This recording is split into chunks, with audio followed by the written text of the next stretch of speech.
Mesdames, Messieurs, bonjour. Bienvenue au Téléjournal Midi. En ce vendredi 29 novembre, voici les manchettes.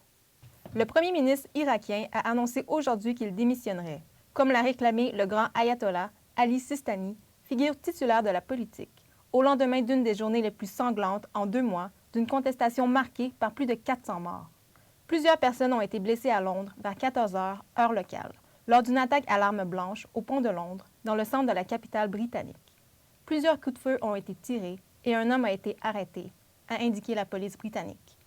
Les premiers ministres du Québec et de l'Ontario, François Legault et Doug Ford, se rencontreront ce soir à Montréal pour discuter des enjeux relatifs à l'unité nationale, la santé, les infrastructures et au développement économique.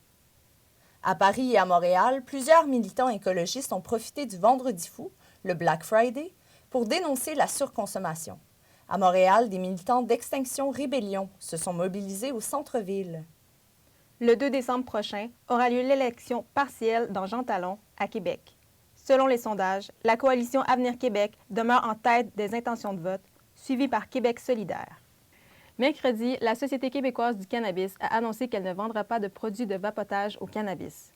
Le gouvernement du Québec a publié un règlement déterminant les catégories additionnelles pouvant être vendues par la SQDC, et ce, quelques jours après avoir sanctionné le projet de loi 2 visant à resserrer l'utilisation du cannabis en haussant notamment l'âge minimal légal pour consommer. Selon le gouvernement Legault, cette réforme est faite pour protéger les jeunes des risques liés à la consommation de cannabis. Je vous invite à regarder le reportage de notre journaliste Emma Georges qui s'est rendue sur le terrain pour mesurer l'impact qu'aura la mise en place de cette réforme le 1er janvier 2020. Le gouvernement a annoncé plusieurs changements concernant la législation encadrant le cannabis. L'une de ces réformes modifie l'âge minimum légal en le faisant passer à 21 ans. Nous avons rencontré Clara Delay, 19 ans, étudiante à l'Université Laval, qui consomme occasionnellement du cannabis. J'ai commencé quand j'étais au lycée, parce que j'avais des potes à moi qui fumaient. 21 ans, ça me semble un peu âgé, mais je pense qu'ils se calquent aussi sur tout ce qui se passe aux États-Unis, etc. Donc c'est un peu logique dans leur fonctionnement, je pense, mais ça change pas grand-chose, je pense. Surtout 18-21 ans, le cercle d'amis est toujours très très proche et dans ces âges-là, donc il y a toujours moyen que quelqu'un de plus âgé achète pour tout le monde. Ça permet de justifier une loi qui est plus prohibitive, donc je peux comprendre, tu vois. Je pense que quand les gens sont jeunes, vraiment jeunes, 16 ans, ils peuvent être facilement influençables. Je l'ai été. Donc si on pouvait, dans les classes, des choses comme ça, vraiment informer les étudiants. En soi, ici, on n'est pas vraiment informés, tu vois, si on regarde à l'université, donc je pense que ça peut être plus intéressant. De nombreux consommateurs sont donc fortement touchés par cette réforme, mais les professionnels sont également concernés. Nous avons donc rencontré le docteur Réal Morin, travaillant à l'Institut de santé publique du Québec. On a tendance donc à dire ne pas consommer trop tôt, ne pas consommer trop, ne pas consommer trop longtemps, mais surtout pas trop tôt, parce que le bas âge, la consommation avant l'âge de 16 ans, pose plus de risques. Il faut comprendre que c'est pas parce que c'est légal à 18 ans, et même à 21 ans, quand ce sera 21 ans, que c'est une indication comme quoi il n'y a plus de risques reliés à la consommation. La perspective du gouvernement, c'est de dire, nous, on veut passer un message. Un message comme quoi le cannabis, c'est pas favorable à la santé des jeunes. Nous avons jugé dans la balance des avantages et des inconvénients en santé publique qu'il valait mieux maintenir l'âge à 18 ans. Du côté des professionnels ou des consommateurs, la réforme du gouvernement fait parler d'elle. Le débat sur la législation du cannabis est encore une fois relancé. Reste à voir quel sera le réel impact de cette réforme mise en place le 1er janvier prochain. Bonjour Emma. Bonjour. Il est à se demander ce que pense la SQDC de cette décision. Malheureusement, la SQDC n'a pas répondu à mes sollicitations, c'est-à-dire que je suis allée dans le magasin de Sainte-Foy et j'ai rencontré 3 personnes qui au final m'ont juste renvoyé vers le service client. Donc en rentrant, j'ai appelé le service client qui m'ont mis en attente une dizaine de minutes pour au final m'annoncer que ça ne changeait rien du tout pour leur société et qu'ils n'avaient rien à me dire. Merci Emma. La Ville de Québec a récemment renouvelé son budget alloué aux jardins participatifs et annonce que jusqu'à 60% de ces nouveaux projets pourraient être subventionnés. Victor, ces jardins communautaires-là sont conçus pour produire des aliments exempts de pesticides, locaux et contrôlés par les citoyens. Oui, c'est ça. En fait, ces initiatives locales sont portées par des acteurs parfois engagés politiquement pour apporter une alternative aux produits dont on ne connaît pas l'origine. Génial. Donc, je vous invite à regarder le reportage de Victor L'Ouest. La ville de Québec a renouvelé son budget alloué aux jardins participatifs. Ces jardins permettent aux habitants d'avoir une nourriture de qualité, produite localement et sans pesticides. Les consommateurs peuvent donc adopter un mode de vie plus autonome et être moins dépendants des épiceries. Quand j'avoue, j'essaie de faire attention à la provenance des produits et de faire en sorte qu'ils n'arrivent pas trop loin et si possible qu'ils soient issus de l'agriculture locale et nationale. Pour les consommateurs, l'agriculture locale a plusieurs avantages. Qu'ils soient de meilleure qualité, qu'il y ait moins d'empreinte carbone aussi dans ma consommation. À l'Université Laval, des associations mettent en avant l'agriculture locale. L'agroécologie, ce qu'on fait, c'est qu'on a un jardin. Et pendant l'été, on engage 2 jardiniers qui s'occupent de toute la production. Sinon, ce qu'on fait le reste de l'année avec l'agroécologie, c'est qu'on a des conférences et des projections de films aussi, qui sensibilisent les étudiants à tout ce qu'ils ont à voir avec l'agroécologie et la consommation locale. La coordinatrice est aussi chargée de projets du marché UL, qui mettent en relation producteurs locaux et consommateurs. Et du coup, ça permettait aux producteurs du campus de pouvoir vendre leur production directement, localement et directement à leur clientèle étudiante. Le sociologue Dan Furikawa Marques étudie les mouvements d'agriculture respectueux de l'environnement. Moi, mes recherches portent sur un mouvement social au Brésil, ça s'appelle le mouvement des sans terre, des travailleurs ruraux sans terre, propose une autre manière de faire d'agriculture. Le sociologue explique l'intérêt d'une agriculture responsable. Premièrement, déjà de proposer un nouveau modèle d'agriculture, c'est déjà une forme de résistance assez importante parce que si on fait juste critiquer le modèle de l'agrobusiness sans avoir rien pour le remplacer, ça pose problème. Donc l'idée, c'est de vraiment montrer qu'il existe d'autres façons de faire d'agriculture qui fonctionnent très bien. L'agriculture urbaine nous montre qu'il est possible de se détacher des pesticides. À l'échelle locale et cultivée par des amateurs, elle ne constitue pas encore un moyen d'autosuffisance alimentaire. Mais ces initiatives permettent au moins de créer du lien social. Victor Loest, Québec, pour l'Exemplaire. Récemment, plusieurs études se sont penchées sur la migration des jeunes en région.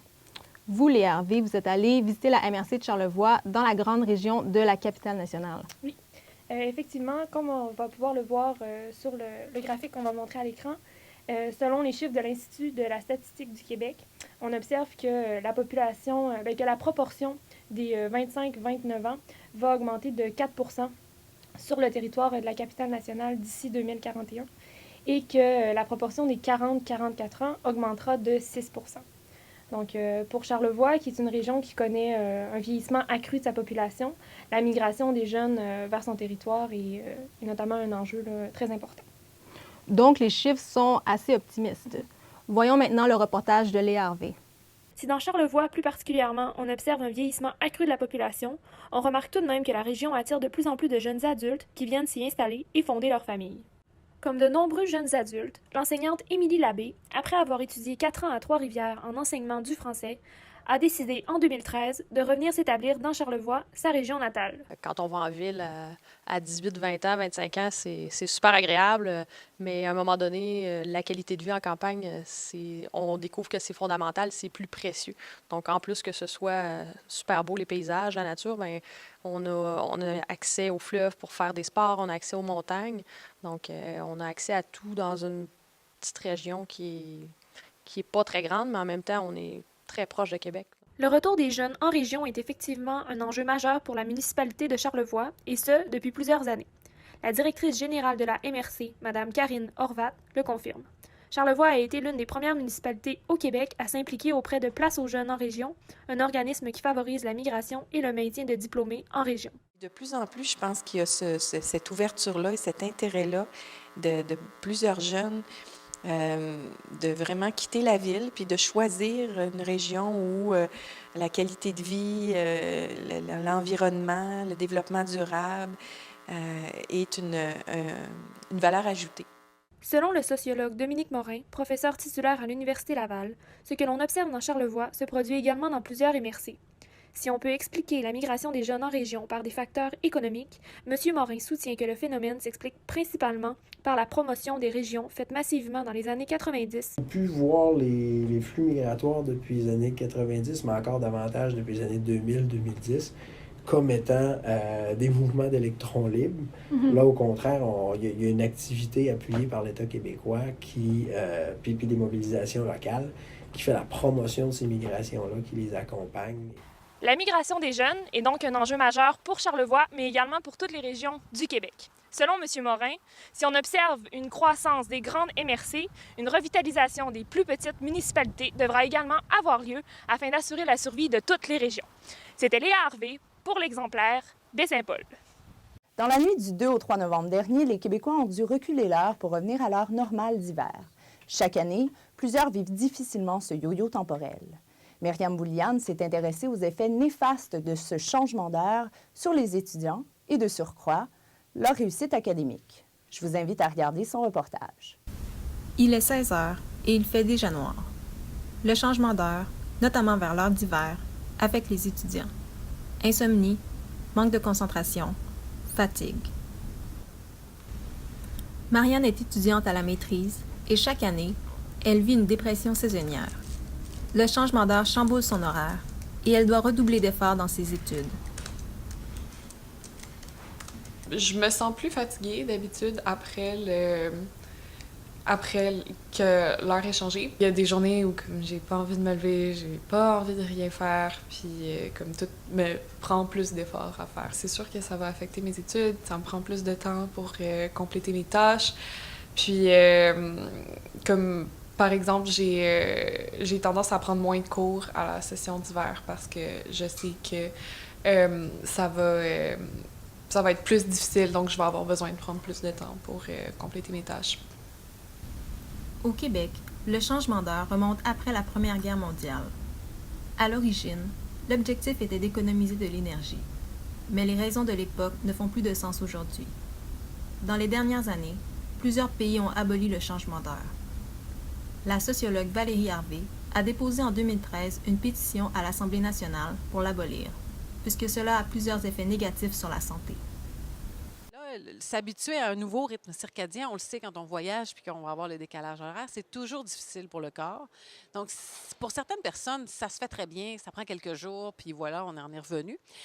Mais pour 25 à 30 % de la population, on a un problème d'insomnie occasionnelle.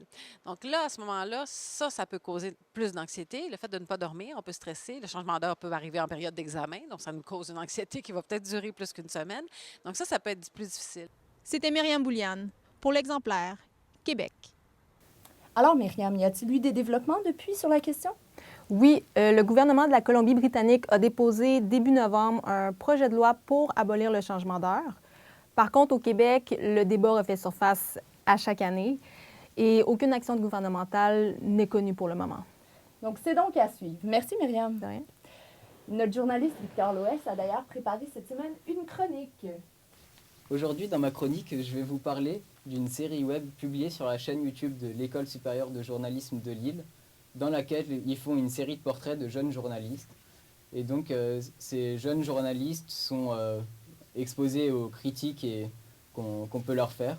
Et donc, ça va des critiques du journaliste de proximité qui, on peut dire, est parfois trop attaché au ragot autour de lui, jusqu'au journaliste reporter d'enquête qui peut arriver à un point où il arrive à être choqué lui-même de ce qu'il voit.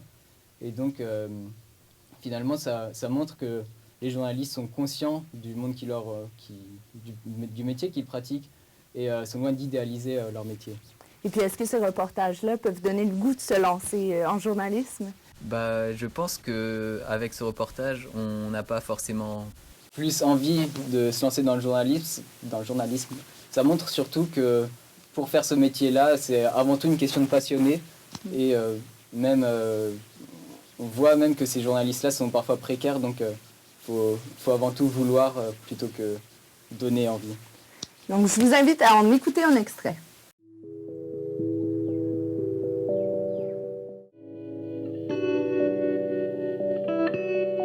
Et il y a environ chaque année 80 journalistes qui sont morts, qui ont été assassinés parce qu'ils faisaient leur métier. Le côté un peu ringard de la presse locale, à mon avis, c'est quoi? C'est genre les comptes rendus de Galette des Rois. Pourquoi ils font ça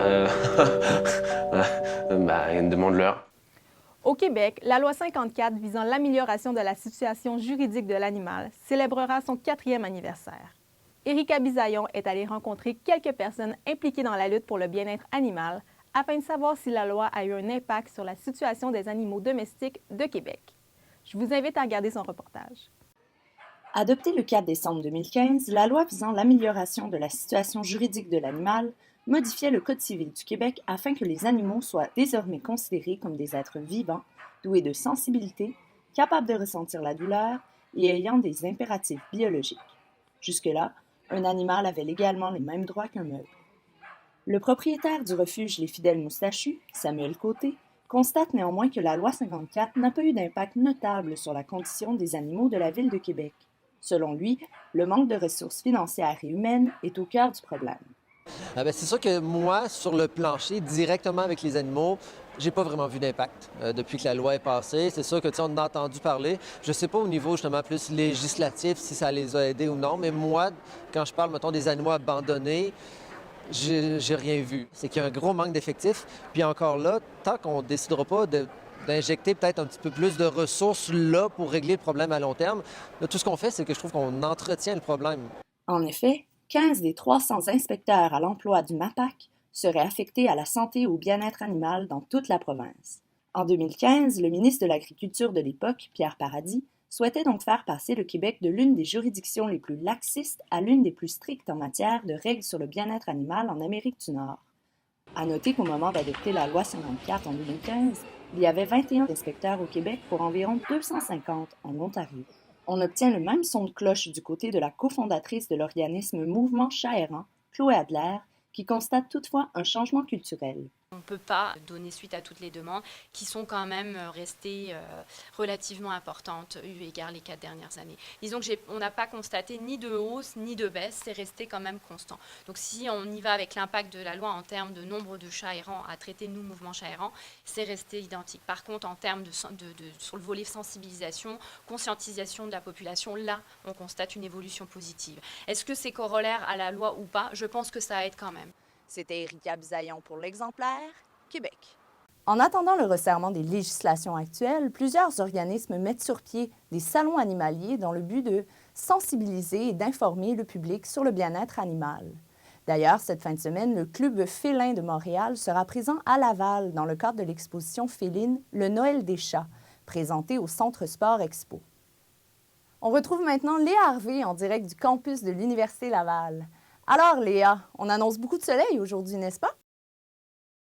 Effectivement, l'hiver long, glacial et très enneigé qu'on annonce depuis quelques semaines n'est pas encore totalement arrivé. Actuellement, dans la région de Québec, il fait moins 3 degrés avec une température ressentie de moins 8. On observe quelques nuages, mais le soleil est toujours bien présent avec des vents de 15 km/h. Et pour la fin de semaine, est-ce qu'on annonce des conditions aussi agréables? Oui, en effet, si on regarde la carte des températures, on observe que les conditions s'annoncent tout aussi belles avec un ciel ensoleillé. Le temps sera par contre quelque peu glacial avec des températures qui tourneront autour des moins 10 degrés samedi et des moins 13 dimanche. Il y aura donc un répit cette fin de semaine pour les automobilistes. Effectivement. On leur suggère toutefois d'être prudents sur la route car la chaussée pourrait être un peu glissante. D'ailleurs, petit rappel pour les retardataires, ils ont encore jusqu'au 1er décembre pour faire la pose de leurs pneus d'hiver. Très bien, merci Léa. Alors, c'est ce qui conclut notre téléjournal. C'était Myriam Bouliane et Érika Bisaillon pour l'Exemplaire. On se retrouve demain, même heure, même poste. Au nom de toute l'équipe, merci de votre attention et bon après-midi.